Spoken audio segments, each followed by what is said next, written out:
સુરતના લીંબાયત વિસ્તારમાં વર્ષ 2023માં હત્યાના ગુનામાં પકડાયેલા આરોપી લાજપુર જેલમાં બંધ હતો, જે વચગાળાના જામીન લઈ ફરાર થઈ ગયો હતો, જેને તરત જ ક્રાઇમ બ્રાન્ચ પોલીસે રાંદેર વિસ્તારમાંથી ઝડપી પાડી કાયદેસરની કાર્યવાહી હાથ ધરી છે.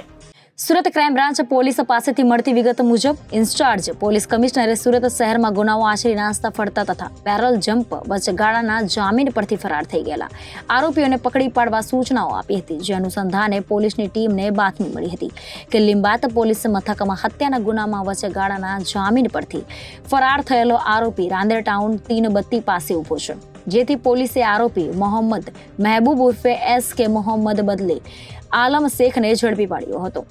આરોપી વિરુદ્ધ પોલીસ મથકમાં હત્યાનો ગુનો નોંધાયો હતો, જેમાં તે લાજપુર મધ્યસ્થ જેલમાં બંધ હતો. ત્યારે વચગાળાના 10 દિવસના જામીન મેળવી તારીખ 27/2/2024ના રોજ જેલ ખાતે હાજર થવાનું હતું, પરંતુ તે હાજર નહીં થઈ બિહાર ભાગી ગયો હતો. આરોપી મહેબૂબ ઉર્ફે SK શેખે લીંબાયતમાં એક ઈસમને પોલીસમાં બાતમી આપી છે તેમ કહી અદાવત રાખી ઝઘડો કર્યો હતો અને ગંભીર રીતે મારી ચપ્પુ વડે જીવ લેવણ ઘા ઝીકી દીધા હતા, જેમાં એકનું મોત નીપજ્યું હતું. હાલ પોલીસે આરોપીની ધરપકડ કરી લાજપુર મધ્યસ્થ જેલમાં મોકલી આપવા તજવીજ હાથ ધરી છે. Reporter Hitesh Prajapati, Janadesh news, Surat.